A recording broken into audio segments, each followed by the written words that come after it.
It was a big day at the AI summit in New Delhi. World leaders and big tech CEOs took to the stage, from Prime Minister Modi to President Macron, and from Google's Sundar Pichai to OpenAI's Sam Altman. They had warnings, messages of hope, and big-ticket announcements.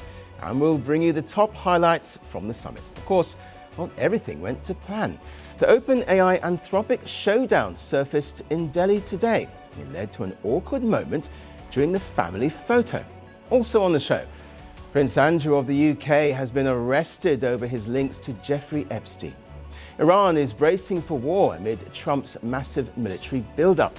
China is racing ahead of the US in the hypersonic missile race. Trump is attacking the British Prime Minister over his Chagos Island deal.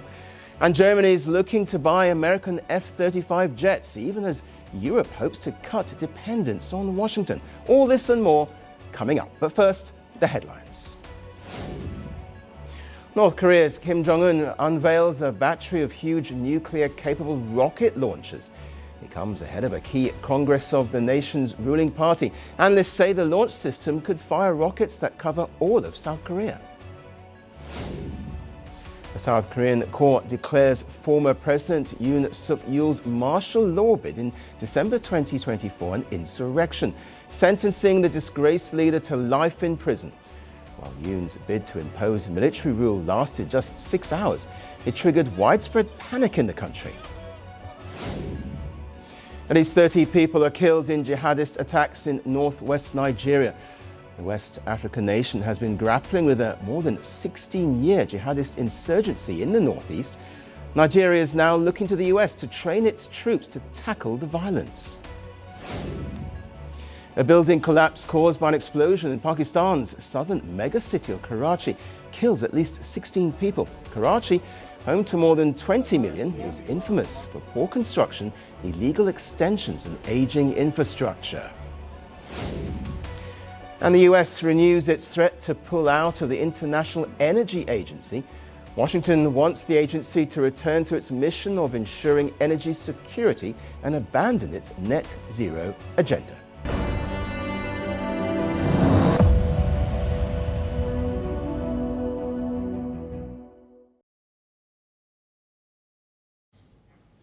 Today was day 4 at India's AI summit. World leaders and big tech CEOs were in attendance. They held bilaterals, announced investments, and delivered keynote speeches. Well, we'll begin with Indian Prime Minister Narendra Modi. He called for an inclusive and ethical AI roadmap. He also invited global AI firms to invest in India. Machine learning से learning machine तक का सफर तेज भी है, गहरा भी है, व्यापक भी है। इसलिए हमें विजन भी बड़ा रखना है और जिम्मेदारी भी उतनी ही बड़ी निभानी है। एआई को मशीन सेंट्रिक से ह्यूमन सेंट्रिक कैसे बनाएं, संवेदनशील और उत्तरदायी कैसे बनाएं, यही इस ग्लोबल एआई इंपैक्ट समिट का मूल उद्देश्य है। New Delhi AI impact summit में मैं एआई के लिए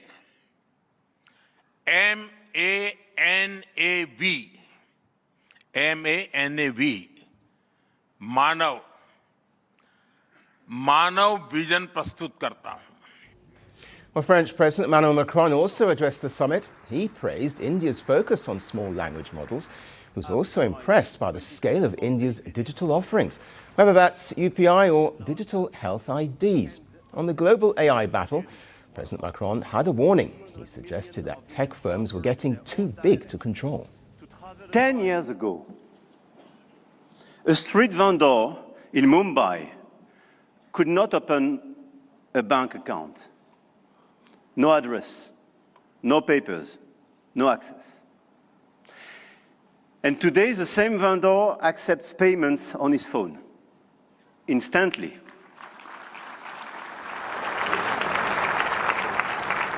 Instantly, for free, from anyone in the country. That is not just a tech story. That is a civilization story. AI has become a major field of strategic competition, and big tech got even bigger. And a lot of them are in this room and still accelerated during the last year. AI, GPU, chip tensions are now directly translated in geopolitical and macroeconomic terms. Sometimes for the best, sometimes for the worst, I have to say. Well, some of the top tech CEOs also spoke, like Google's Sundar Pichai. He praised India's rapid digital transformation and pitched for a collaboration between companies and governments. Governments have a vital role that includes as regulators, setting important rules of the road and addressing key risks. And importantly, also as innovators, bringing AI to public services that improve lives and accelerating adoption of these technologies for people and businesses. There are glimmers of this from around the globe. No AI summit nowadays is complete without Sam Altman, the CEO of OpenAI, the company behind ChatGPT. He assured the audience that AI would augment, not replace people. He sees India as a key market for AI deployment, mainly due to its large population. India, the world's largest democracy, is well positioned to lead in AI, not just to build it, but to shape it and decide what our future is going to look like. And it's important to move quickly. We're already seeing what AI is doing for access to high-quality healthcare, education, and more. In the coming years, we expect to see robots make many products and physical goods cheaper as supply chains get automated. The limit to how far this cost reduction can go may only be government policy. But the other side of this coin is that current jobs are going to get disrupted, as AI can do more and more of the things that drive our economy today. It'll be very hard to outwork a GPU in many ways. It'll be easy in some other ways. Well, India has positioned itself as a bridging power, a country that can bring the West and the global South together. And this summit was an example of that. You have leaders from Brazil, Sri Lanka, Bhutan and Bolivia. At the same time, you have a large contingent from Europe, around 11 heads of state or government, and 26 European countries in total. Unlike other summits, this one isn't just about politics. It's also about showcasing technology and striking deals. We saw a number of them this week. Google announced a massive package in India. They will invest $15 billion over a period of 5 years. A key feature of this package is undersea cables. The plan is to connect India and the US to the Southern Hemisphere. OpenAI, meanwhile, struck a deal with the Tata Group. Together, they will build data centers in India. And earlier this week, Anthropic and Infosys also sealed a deal. They'll develop and deploy AI tools across sectors like telecom, financial services and software. Well, both these deals are coming at a very important time. Tata and Infosys work in software, but AI has thrown the future of software into uncertainty. There are fears that AI models will replace human developers, and it's amid this uncertainty that both deals were struck. Another key announcement came from India's Yotta Data Services. They're investing $2 billion in India. The plan is to build Asia's largest AI supercluster, basically a large hub with thousands of GPUs. Think of it as a massive computing facility. GPUs stand for graphics processing units. These are special semiconductors used for advanced processing, sort of like the building blocks of AI. Well, Yotta already runs 10,000 GPUs. The plan is to buy 20,000 more NVIDIA GPUs. The project is expected to be completed by August 2026. Once done, it will boost India's computing power. And yet another major announcement came from the Reliance Group. They'll invest $110 billion in India's AI infrastructure. From the podium of this summit today, I want to make a bold prediction. India will emerge as one of the greatest AI powers in the world in the 21st century. My confidence is validated by an undeniable truth. In the coming decades, no country in the world can match India's strength in demography, democracy, development, digital infrastructure, data generation, AI harvest. Qualcomm unveiled a venture fund at the AI Summit. They're investing some $150 million in AI startups and robotics. Microsoft, meanwhile, made a commitment for the Global South. They'll be investing $50 billion by 2030. Well, some of this includes investments in India as well. And finally, there are announcements made by the government. New Delhi will be purchasing and deploying 50,000 GPUs in 6 months. That will add to India's existing computer power of 38,000 GPUs. The idea behind this summit was to portray India's AI prowess. It was pitched as India's big AI moment. And of course, no summit is complete without some drama, and that's our next story. Now, a family photograph rarely makes the news. It's a ceremonial custom at every high-profile summit. All the leaders line up. They showcase united front for the cameras. And once the photographers are done, everyone moves on. But today was different. At the AI summit in New Delhi today, the family photograph produced an awkward moment. And here's what happened. After the keynote speeches, all the leaders gathered on stage for the customary photo op, and everyone on stage joined hands for it. But two men did not. Sam Altman, the CEO of OpenAI, and Dario Amodei, the CEO of Anthropic. They were standing together, but visibly uncomfortable in each other's presence.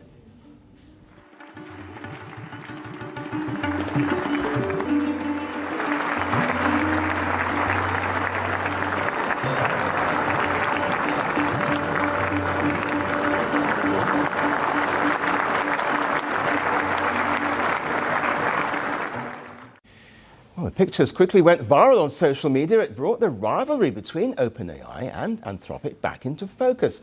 Both companies are competitors in the AI space, but Altman and Amodei share a deeper rivalry. They used to work together at OpenAI.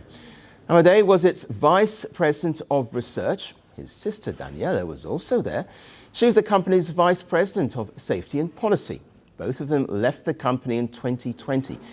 They split from OpenAI with 14 senior researchers. Together, they created Anthropic. Well, you may ask, what was the reason for their departure?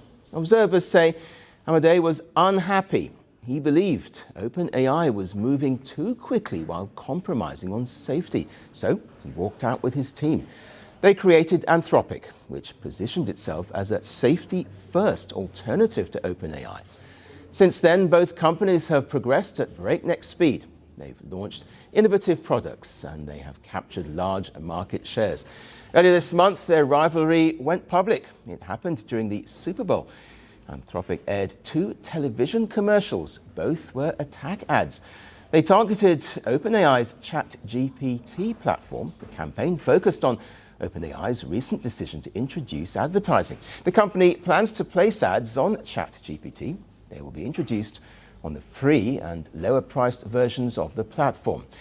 It's a revenue strategy aimed at its hundreds of millions of non-paying users. Well, Anthropic used the moment to strike. It assured customers that ads will never appear on Claude. Now, that's the AI platform developed by Anthropic. And that's when Sam Altman took to social media. He defended OpenAI's advertising policy. He called Anthropic's attack ads funny. In the same breath, he took a sharper swipe at his rival, describing Anthropic as dishonest. He said Anthropic serves an expensive product to rich people. Well, Altman made that statement on X, and now this rivalry has arrived in India. Today, OpenAI made an announcement. It will be opening new offices in India. They've picked 2 cities for expansion: Mumbai, which is India's capital, financial capital, and Bengaluru, better known as the Silicon Valley of India. Well, OpenAI already operates an office in New Delhi, India's capital city. This announcement comes just days after Anthropic made its plans public. This week, it announced plans to open an office in Bengaluru. So the rivalry is getting bigger. It began in Silicon Valley in America, spilled into Super Bowl advertising, and has now reached India, a crucial market for both companies, and the latest battleground in a growing battle between these 2 AI heavyweights. Well, this was supposed to be India's biggest tech moment. Instead, some of the headlines look like a blooper reel. First, there was a fake robot scandal. Well, a stall from Calcutta University showcased a robotic dog they claimed students had built, but internet detectives quickly exposed it as a ready-made commercial robot. Then, There was VIP traffic chaos. Angry attendees ended up walking for kilometers. There were long queues at the entrance, and two big names dropped out at the last minute. First, NVIDIA CEO Jensen Huang pulled out. Then hours before his speech, Bill Gates cancelled as well. For a moment, it looked like the AI summit had crashed before it even began. But here's the twist. Behind the messy headlines, something huge did actually happen. More than 20 heads of state, 500 global leaders, and the biggest AI companies gathered in one place. On stage were leaders shaping the future of artificial intelligence. Sundar Pichai, Sam Altman, Demis Hassabis, Dario Amodei, Brad Smith. That lineup alone says a lot. So what did this AI summit deliver? Well, the first is massive money commitments. Over $200 billion in AI investments are expected to flow into India over the next 2 years. Companies like Reliance Industries and Tata Group announced giant infrastructure plans. The focus is on building data centers. India is also becoming an AI power hub. Stanford rankings already place India among the world's top 3 AI nations, and the country is expanding computing capacity. It's gone up from 38,000 to 58,000 GPUs. Well, that's the raw horsepower, as it were, that powers AI systems. And then a global AI power shift is starting. UN Chief Antonio Guterres warned that AI must not be controlled by a few rich countries alone. And French President Emmanuel Macron stressed the need for AI sovereignty, saying that nations must build their own models instead of depending entirely on Silicon Valley in the US. And Indian Prime Minister Narendra Modi positioned India as a builder of AI tools, not just for itself, but for the global south. Launching a global dialogue on AI governance within the United Nations, where all countries, together with the private sector, the academia and the civil society, can have a voice. We need guardrails that preserve human agency, human oversight and human accountability. And then a new global AI rulebook may be coming. Sam Altman said the world might need something like the International Atomic Energy Agency, but for AI. Because once AI becomes too powerful, no single country can manage its risks alone. Well, that idea could shape global tech policy for decades. And finally, what will the future of AI look like? The Infosys chairman summed it up best. He said AI isn't just an opportunity risk, it's an execution risk, meaning that the winners won't be the loudest countries, they'll be the ones who actually build, deploy and scale it. Well, Google CEO Sundar Pichai also warned of an AI divide. He warned that just like some countries missed the internet boom, some could miss the AI boom. If nations don't get computing power, training and infrastructure, it could become a problem. It could risk being locked out of the next economic revolution. Think of it like the dawn of electricity. Those who had it industrialized and those who didn't fell behind. So the summit had some embarrassing moments and some of the headlines were messy, but there was also something bigger. This event marked the moment the global AI conversation stopped being dominated only by the West and started becoming truly global. The real story wasn't the chaos outside, it was the real substance within.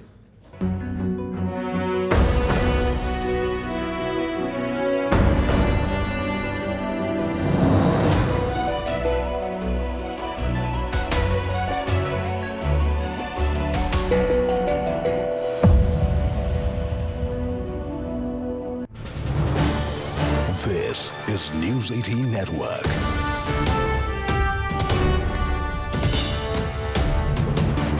India's largest news network.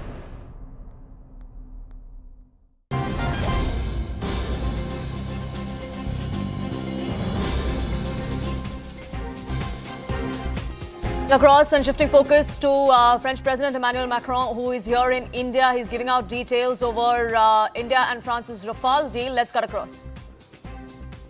Et c'est pour ça que tous les partis politiques qui, à un moment ou à un autre, justifient en leur sein ou à leur périphérie des mouvements qui pratiquent la violence sous prétexte que la République ne ferait pas assez ceci ou cela, commettent à chaque fois une faute grave. Grave. Et donc là, en l'espèce, c'est un mouvement d'action violente et mobilisé à sa tâche pour que les conditions du du respect de chacun, de la sécurité soit assurée. Mais chacun a sa part de responsabilité. Est-ce que vous avez aucune alliance avec LFI? Ensuite, il y a de l'autre côté à l'extrême droite également des mouvements violents. Ces mouvements doivent être combattus, continuer d'être éradiqués, et rien ne saurait les justifier. Mais n'entrons pas dans un face-à-face. Et quant aux autres commentaires politiques que je vois, je suis toujours frappé de voir que les gens qui sont nationalistes, qui ne veulent pas qu'on les embête chez eux, sont toujours les premiers à commenter ce qui se passe chez les autres. Que chacun reste chez soi et les moutons seront bien gardés. Ça, c'est pour Georges Meloni. Monsieur le Président, le frère Sundar a été arrêté à son domicile ce matin dans le cadre de l'affaire Epstein. Quel est votre commentaire? Je ne vais pas faire plus de commentaires, évidemment, ça, j'imagine combien ça peut choquer le peuple britannique. Après, la justice passe, il y a une volonté qui est de laisser la justice travailler, de transparence, et donc je n'ai pas de commentaires à faire qui puissent... Simplement, on nous dit que cette brutalisation va être de 2027 pour éviter ce face-à-face. Mais en prenant tous ces responsabilités, je le dis, là, c'est un moment de responsabilité pour toutes les formations politiques. Quiconque veut défendre ses idées, aller aux urnes, convaincre, n'a pas le droit d'utiliser la violence. Quiconque veut défendre ses idées, quels que soient ses idéaux, et je peux être en accord, en désaccord, vous pouvez être en accord, en désaccord, ils sont à respecter. Rien ne justifie la violence. Et donc, quelques responsables politiques, quelques partis politiques qui est ambigu avec des mouvements violents, qui est ambigu avec des groupes qui pratiquent la violence, portent une responsabilité gravissime. Et donc, je les appelle tous à la responsabilité, à lever ces ambiguïtés, à interdire eux-mêmes tous les groupes qui, en leur sein, pratiquent cette violence, à les fermer. La justice, de toute façon, fera son travail, l'administration le fera pour les dissolutions, et je les appelle tous à ramener les esprits à la fois à la décence et au calme. La décence, parce qu'un jeune homme vient de mourir, et la décence, c'est d'abord d'être aux côtés de sa famille, de ses proches, et de dire qu'il n'y a rien qui justifie de tuer un jeune homme. Et les opinions ne justifient pas de tuer un jeune homme. On peut, encore une fois, les partager, ne pas les partager. Et ensuite, je ne crois pas à l'émeute permanente. La République, ça n'est pas ça. Et donc, tous, je les appelle au calme. Si nous voulons une vie démocratique apaisée, nous avons des élections municipales qui arrivent. Je vois de plus en plus à la fois de maires sortants, de candidats qui sont aujourd'hui agressés. Je veux ici leur redire tout mon soutien. Tous les élus de la République, les maires, moi-même, le gouvernement, nous sommes là pour que les choses se passent dans le calme et dans le respect. Toutes les formations politiques doivent y contribuer. Le gouvernement est mobilisé, est à sa tâche pour que les conditions du respect de chacun, de la sécurité soient assurées. Mais chacun a sa part de responsabilité. Est-ce que vous avez aucune alliance avec LFI? Vraiment? We'll try and get you details of what exactly it is that the French President Emmanuel Macron just came out and detailed. But this is the first statement that the French President has made after holding bilateral talks with the Indian side, with Indian Prime Minister Narendra Modi, and delegation-level talks were held between both sides. Both the countries, of course, are looking to strengthen ties in multiple areas, one of which is defense. There was a Rafale deal that was on agenda to be signed. Remember, India's highest defense acquisition body, the Defense Acquisition Council, just last week, and the cabinet post that had given its nod to purchase more Rafale jets from a French aviation company, Dassault. That's something that was expected to come up in talks between the two leaders, between French President and the Indian Prime Minister. That's something that Emmanuel Macron there has come out and confirmed is what we're learning. We're still trying to ascertain more details as to what it is exactly, what the nitty-gritties of that deal are, what was the discussion on that particular front.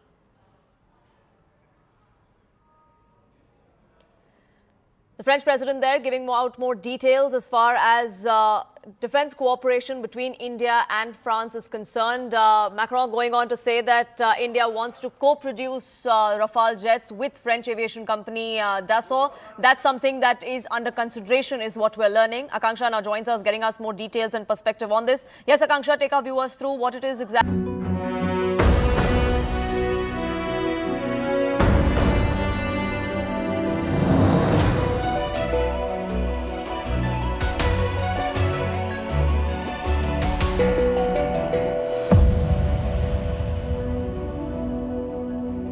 Now, the Epstein scandal is continuing to reverberate across the world. Earlier today, Bill Gates withdrew from the AI summit in New Delhi. He was scheduled to deliver the keynote address, but his connections to the convicted child sex offender Jeffrey Epstein are casting a shadow over the Microsoft co-founder and philanthropist. Gates's name has appeared in documents linked to Epstein. In the United Kingdom, too, the fallout is intensifying. The former Prince Andrew was arrested today from his residence in Sandringham. Andrew is the younger brother of King Charles and second son of the late Queen Elizabeth II.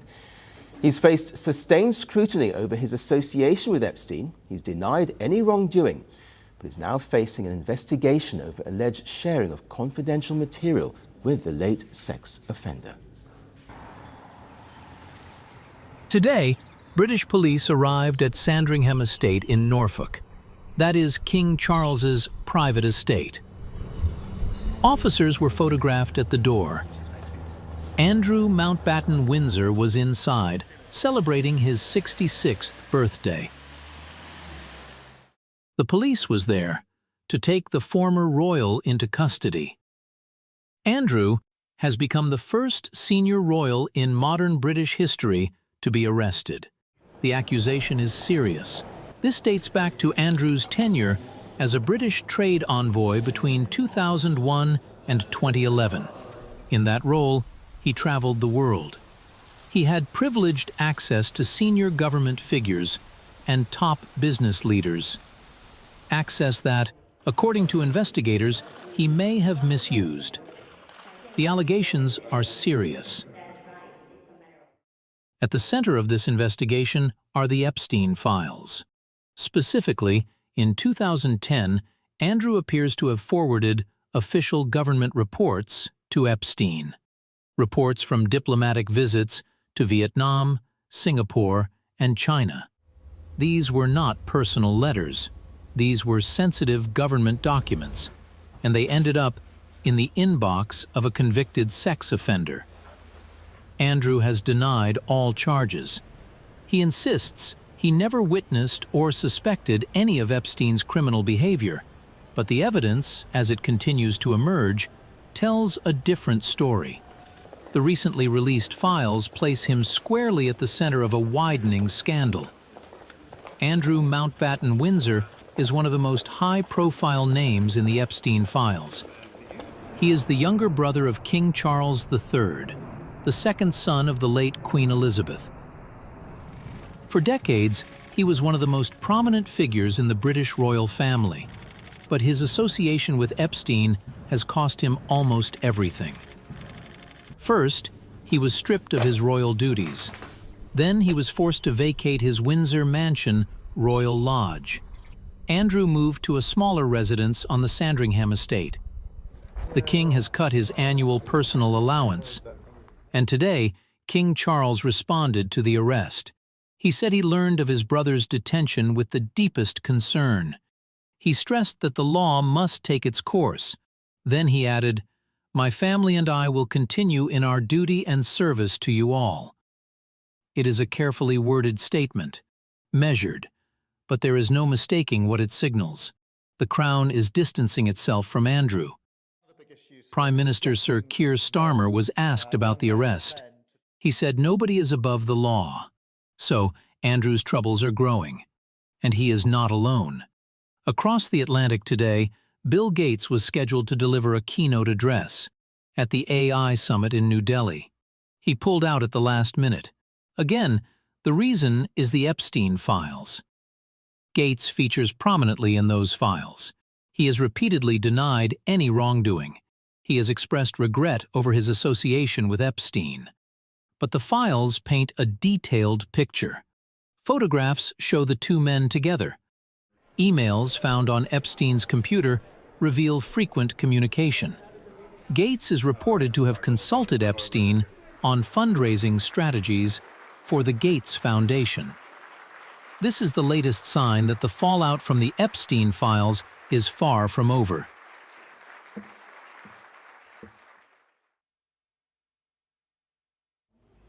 The war clouds over Iran are getting darker. American media is flush with reports of an impending war that could start as soon as this weekend. US President Donald Trump is pursuing a dual track with Iran. On the one hand, he's negotiating a nuclear deal, but on the other, he's assembling what he calls an armada. The question is, if talks fail, will Trump pull the trigger? Let's look at the latest statements. The White House is sounding positive after the talks in Geneva, but they warn that a breakthrough is still far away. I think you heard from the administration and the State Department yesterday that there was a little bit of progress made, but we're still very far apart on some issues. I believe the Iranians are expected to come back to us with some more detail in the next couple of weeks, and so the president will continue to watch how this plays out. So Iran has been given 2 weeks. During this time, they're preparing a draft proposal. In normal circumstances, this would dispel fears of war, but with Trump, that's not the case. Think back to last June. The US and Iran were in the middle of similar negotiations. Washington set a 2-week window for Iran to make some progress. Yet, 3 days later, Trump attacked Iran's nuclear sites. Chances are Iran is bracing for a repeat. Their president reiterated Iran's long-standing position that the regime does not want a bomb. We have stated this many times. My own statements are not important. What matters from an ideological standpoint is the policy and the fatwa, religious decree, of the supreme leader. We are in no way seeking nuclear weapons. Whatever form of verification they want to carry out, we are ready for that verification to take place. Well, there are two main issues stalling the talks. First is Iran's enriched uranium stockpile. The United States wants Iran to abandon it, but Iran says we will dilute it but not abandon it. They want to retain their enrichment capabilities in the future. And secondly, the US wants Iran to curb or dismantle its missile program. Again, this is a non-starter for Iran. Much of Iran's air defenses were destroyed during the 12-day war with Israel last year. Israeli jets knocked out Iranian surface-to-air missiles, including the Russian-made S-300 systems. So offense may be Iran's best form of defense. If they give up the missiles, they will be vulnerable. Amid this deadlock, President Trump is increasing the pressure. Yesterday, he launched a verbal attack on UK Prime Minister Keir Starmer. The reason was Starmer's deal over the Chagos Islands. Well, these are a set of islands in the Indian Ocean. They're home to a joint UK-US military base called Diego Garcia, and Trump doesn't want to give it up. Here's what the US president is saying. Should Iran decide not to make a deal, it may be necessary for the United States to use Diego Garcia and the airfield located in Fairford in order to eradicate a potential attack by a highly unstable and dangerous regime. Well, this confirms what was always feared, that Trump is actively considering an attack on Iran. Reports say the US military is also preparing for this possibility. They're bracing for a weeks-long operation if Trump approves it. On the other side, Iran is also preparing. This week, they carried out military drills in the Strait of Hormuz. Now, this is a crucial waterway that carries around 20% of global oil trade. Iran's navy practiced shutting off this strait, a move that could send oil prices soaring. And as we speak, a Russian warship has docked at the Iranian city of Bandar Abbas. They held joint drills in the Sea of Oman.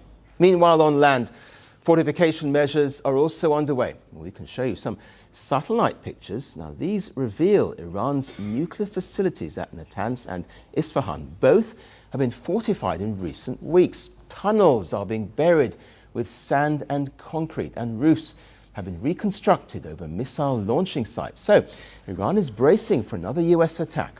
Their supreme leader has made his position very clear. A new war will be a regional war, meaning US allies in the region will be targeted. Iran is hoping that their offensive capabilities will deter the US, but President Trump appears to be pushing ahead. This is a firepower he has deployed so far.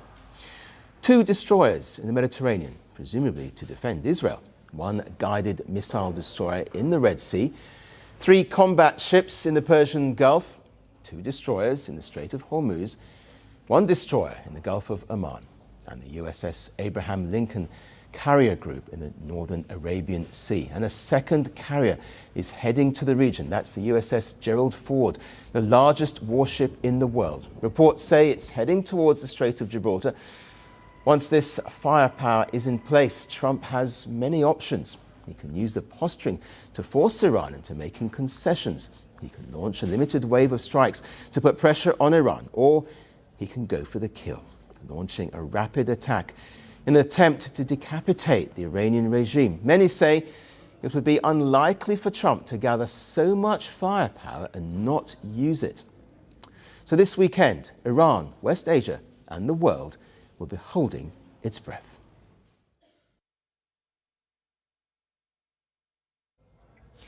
As war clouds continue to hover over Iran, let's now examine a new arms race emerging in the world. It's a race to build hypersonic missiles. Now, these are weapons that travel 5 times faster than the speed of sound. They can strike targets in minutes, making them extremely hard to intercept. China claims it has deployed these weapons. Beijing even showed them off at a military parade last year. The US, on the other hand, is also working on its own version. But Washington's program has come up against some roadblocks. Our next report explores whether China has pulled ahead of America in this latest arms race. For decades, military power depended on distance. The further you were from danger, the safer you were. Oceans provided buffers. Airspace gave warning time. Early warning systems gave leaders minutes to decide. That geography shaped warfare, deterrence, and how nations planned for conflict. But the buffer is shrinking, and reaction windows are closing fast. Hypersonic weapons are changing the calculation. These weapons travel at more than 5 times the speed of sound. That's over 6,000 kilometers an hour. At those speeds, current defenses struggle to keep up. And commanders have seconds to respond, not minutes. The systems drawing the most attention are hypersonic cruise missiles. Unlike traditional ballistic missiles, these stay powered during flight. They use air-breathing engines called scramjets. These engines pull in oxygen as they move through the atmosphere. That allows the missile to maintain extreme speed for longer. They also fly lower than many ballistic missiles and can change direction in the final stage. That combination makes them extremely difficult to intercept. China has invested heavily in this technology. It has publicly displayed systems like the YJ-19 and the land-based CJ-1000. The CJ-1000 is described as a long-range hypersonic cruise missile. Beijing claims it can travel thousands of kilometers at hypersonic speed and is designed to strike land, sea, and air targets. Some assessments even suggest it could threaten high-value aircraft operating far from the battlefield. But independent verification, however, is limited, and full test data have not been made public. The United States, meanwhile, pioneered scramjet research decades ago. It demonstrated hypersonic flight early. But turning research into deployed weapons has proven difficult. The Pentagon's long-range hypersonic weapon, also known as Dark Eagle, is still in testing. There have been delays and technical setbacks. At the same time, Washington is also investing heavily in defense. It's developing satellite tracking and interceptor systems designed to counter these threats. So, where does that leave the race? China appears to have fielded some systems. It presented them as operational at last year's Victory Day parade in Beijing. But questions remain about reliability and combat effectiveness. The United States is moving more cautiously. It's focusing on testing, integration, and building defenses alongside offensive capability. Meanwhile, Russia has also claimed operational hypersonic systems. So the competition is only intensifying. But what is clear is this: warning windows are vanishing, and the risk of miscalculation is rising. Distance once provided a buffer. Speed has eliminated it. And the question is no longer just who's ahead.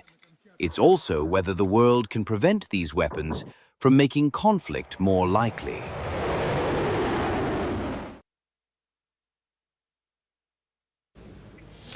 A remote island chain in the Indian Ocean has triggered a diplomatic dispute. We're talking about the Chagos Islands. In 2024, the UK agreed to hand over the Chagos Islands to Mauritius. The US State Department had recently backed the deal, but a new post by Donald Trump has created some confusion.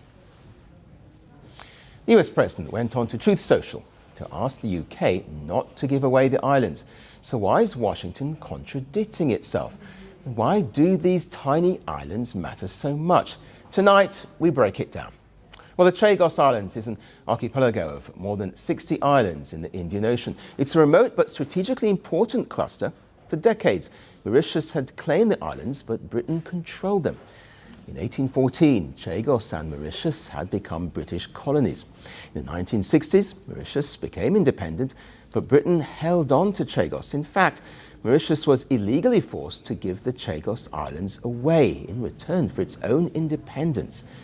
In 1968, Chagos became the so-called British Indian Ocean Territory. Back then, the British negotiated a secret deal with the US. They agreed to lease Diego Garcia, the largest atoll of Chagos. This soon became a US-UK military base. The UK evicted about 1,000 residents. They were sent to Mauritius and the Seychelles. Britain later apologized for this move and promised to hand the islands to Mauritius. But for years, that day never came. The UK insisted that Mauritius had no legitimate claim to the islands. But in the last decade, the UK faced diplomatic isolation over the issue. Various UN bodies, including the Top Court and General Assembly, had sided with Mauritius. They demanded that the UK should surrender the islands. Several nations, including India, have played their part as well. According to sources, India played a quiet but important role. So in October 2024, Britain formally relented. It agreed to hand over the islands to Mauritius. But there was a sticking point: Diego Garcia. It's one of the most strategically important bases on Earth. So Britain planned to hand sovereignty of the islands to Mauritius, but lease Diego Garcia back for 99 years. The UK will pay $130 million per year, and in return, they get to use the military base on the island. The US State Department said it supported Britain's decision, but then came the Trump curveball. The post should be taken as the policy of the Trump administration. It's coming straight from the horse's mouth. When you see it on Truth Social, you know it's directly from President Trump. That's the beauty of this president and his transparency and relaying this administration's policies to all of you and to the rest of the world. Well, Trump's warning boils down to one thing: strategic territory should never be leased. It should be owned, he said. He also linked the island's importance to tensions with Iran, suggesting the base could be vital if conflict erupts. If you strip away the politics, then this is about three things. Firstly, the geography. Whoever controls Diego Garcia controls a key chunk of the Indian Ocean. Secondly, colonial history. Mauritius says Britain never had the right to keep the islands in the first place. And thirdly, global power politics. The West fears rivals could move in if control weakens. Talks between the US and Mauritius are coming up. Britain still wants the deal, and the US government still supports it. But Trump, the most powerful voice in Washington, is openly against it. So, a remote tropical archipelago that most people couldn't locate on a map has suddenly become the center of a global tug-of-war. And the big question now isn't just who owns the islands, but who is really in control of decisions there. Our next story is about Germany and reports that sparked a debate about Europe's defense strategy. Well, reports say Berlin is planning to buy more American fighter jets, specifically the F-35. But Germany has denied those reports.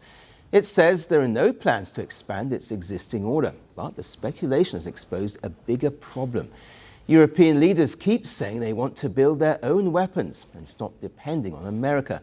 In fact, Germany and France even started their own fighter jet project, but that project is stuck. So why is Europe struggling to build its own defense industry? even as it talks about strategic independence. Here now is our report. Europe has a new ambition: build your own weapons and end the era of relying on America for defense. But this week, one of its biggest members was caught looking the other way. A report suggested Germany was considering buying more American F-35 fighter jets. The story pointed to possible talks to expand Berlin's existing order. But the German government has denied that. It says there are no plans and no decision to purchase additional aircraft. Still, the discussion itself is revealing. Germany already ordered 35 American F-35s in 2022. Those jets are due to begin arriving this year. The aircraft is built by Lockheed Martin. Each one costs more than $80 million. It is also the only Western fighter certified to carry the latest US nuclear bombs stored in Europe. That role is crucial for Germany. The F-35 will replace its aging Tornado fleet in NATO's nuclear sharing mission. So, even without a new order, Germany remains closely tied to American military technology, and that is no accident. For decades, Europe built its defense industries on a simple assumption: America would be there. So there was no urgency to build big and no urgency to invest heavily. On the most advanced technologies, Europe leaned on Washington rather than developing its own. The result is an industrial base that was never designed for this moment. That weakness is visible in Europe's most ambitious defense project. In 2017, Germany and France launched the Future Combat Air System. The project aimed to deliver a sixth-generation European jet by 2040. It was meant to strengthen Europe's defense autonomy. Instead, it has stalled. Berlin and Paris have struggled to agree on leadership, work share, and technical priorities. German Chancellor Friedrich Merz acknowledged those differences recently. However, we are currently examining where the specifications and requirement profiles actually match. As you know, France has different ideas to us. We are trying to resolve this. So, the project meant to reduce Europe's dependence on America is itself a casualty of Europe's divisions. And that industrial weakness is now impossible to ignore. At the Munich Security Conference earlier this month, European leaders spoke with unusual urgency. The message was clear: Europe can no longer afford to outsource its own defense. For years, we have heard from across the political spectrum, both within our alliance and elsewhere, that Europe must do more for defense. And that is right. Europe must become more independent and do more for its defense. But words are not the same as weapons. Changing an industrial culture built over decades cannot happen overnight. So where does this leave Germany? There is no confirmed new F-35 purchase, but the dilemma has not gone away. Europe wants greater independence, yet its most advanced systems still come from America. Its most ambitious joint project is still stalled, and its industries are still catching up to the scale the moment requires. While the denial changes today's headline, it does not change that underlying reality.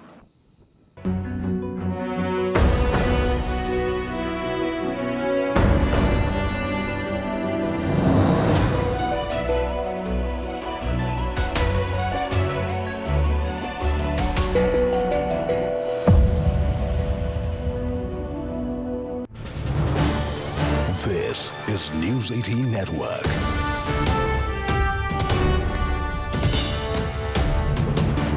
India's largest news network.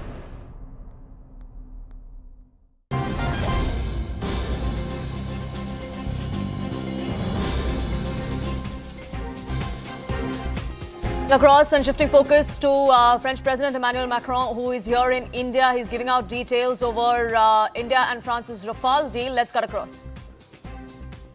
Et c'est pour ça que tous les partis politiques qui, à un moment ou à un autre, justifient en leur sein ou à leur périphérie des mouvements qui pratiquent la violence sous prétexte que la République ne ferait pas assez ceci ou cela, commettent à chaque fois une faute grave.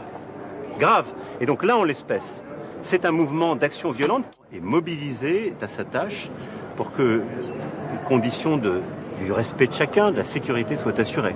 Mais chacun a sa part de responsabilité. Est-ce que vous avez aucune alliance avec LFI? Ensuite, il y a de l'autre côté à l'extrême droite également des mouvements violents. Ces mouvements doivent être combattus, continuer d'être éradiqués, et rien ne saurait les justifier. Mais n'entrons pas dans un face-à-face. Et quant aux autres commentaires politiques que je vois, je suis toujours frappé de voir que les gens qui sont nationalistes, qui ne veulent pas qu'on les embête chez eux, sont toujours les premiers à commenter ce qui se passe chez les autres. Que chacun reste chez soi et les moutons seront bien gardés. Ça, c'est pour Georges Meloni. Monsieur le Président, le Tata Group a été arrêté à son domicile ce matin dans le cadre de l'affaire Epstein. Quel est votre commentaire? Je ne vais pas faire plus de commentaires, évidemment. J'imagine combien ça peut choquer le peuple britannique. Après, la justice passe. Il y a une volonté qui est de laisser la justice travailler, de transparence. Et donc, je n'ai pas de commentaires à faire qui puissent efficace. Mais en prenant tous ces responsabilités, je le dis, là, c'est un moment de responsabilité pour toutes les formations politiques. Quiconque veut défendre ses idées, aller aux urnes, convaincre, n'a pas le droit d'utiliser la violence. Quiconque veut défendre ses idées, quels que soient ses idéaux, et je peux être en accord, en désaccord, vous pouvez être en accord, en désaccord, ils sont à respecter. Rien ne justifie la violence. Et donc, quelques responsables politiques, quelques partis politiques qui est ambigu avec des mouvements violents, qui est ambigu avec des groupes qui pratiquent la violence, portent une responsabilité gravissime. Et donc, je les appelle tous à la responsabilité, à lever ces ambiguïtés, à interdire eux-mêmes tous les groupes qui, en leur sein, pratiquent cette violence, à les fermer. La justice, de toute façon, fera son travail. L'administration le fera pour les dissolutions. Et je les appelle tous à ramener les esprits à la fois à la décence et au calme. La décence, parce qu'un jeune homme vient de mourir. Et la décence, c'est d'abord d'être aux côtés de sa famille, de ses proches, et de dire qu'il n'y a rien qui justifie de tuer un jeune homme. Et les opinions ne justifient pas de tuer un jeune homme. On peut, encore une fois, les partager, ne pas les partager. Et ensuite, je ne crois pas à l'émeute permanente. La République, ça n'est pas ça. Et donc, tous, je les appelle au calme. Si nous voulons une vie démocratique apaisée, nous avons des élections municipales qui arrivent. Je vois de plus en plus, à la fois de maires sortants, de candidats qui sont aujourd'hui agressés. Je veux ici leur redire tout mon soutien. Tous les élus de la République, les maires, moi-même, le gouvernement, nous sommes là pour que les choses se passent dans le calme et dans le respect. Toutes les formations politiques doivent y contribuer. Le gouvernement est mobilisé, est à sa tâche, pour que les conditions du respect de chacun, de la sécurité soient assurées. Mais chacun a sa part de responsabilité. Est-ce que vous avez aucune alliance avec LFI? Vraiment? We'll try and get you details of what exactly it is that the French President Emmanuel Macron just came out and detailed. But this is the first statement that the French President has made after holding bilateral talks with the Indian side, with Indian Prime Minister Narendra Modi, and delegation-level talks were held between both sides. Both the countries, of course, are looking to strengthen ties in multiple areas, one of which is defense. There was a Rafale deal that was on agenda to be signed. Remember, India's highest defense acquisition body, the Defense Acquisition Council, just last week, and the cabinet post that had given its nod to purchase more Rafale jets.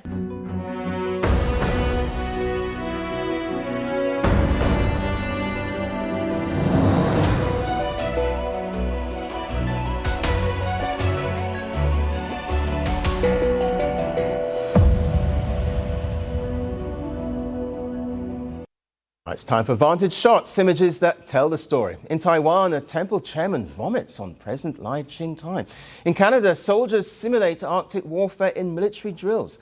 And in central Philippines, a volcano erupts, spewing ash up to 2,000 meters in the air. And finally, we're taking you back in history. On this day in 1945, US Marines captured the Japanese island Iwo Jima. This fueled a major battle during the Second World War. We're leaving you on that note.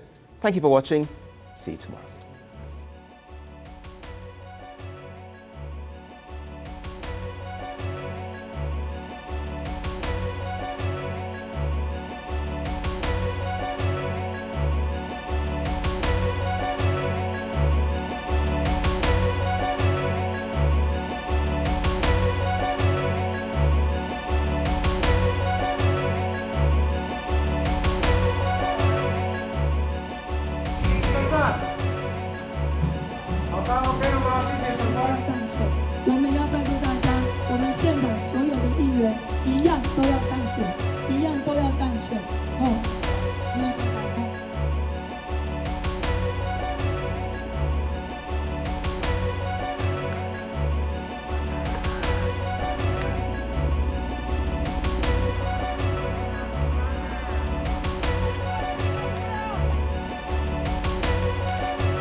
Hello and welcome to the late night edition with me, Ayushman Singh Jomwal. Big breaking news coming in on the international front where Trump has made a big statement on the tension.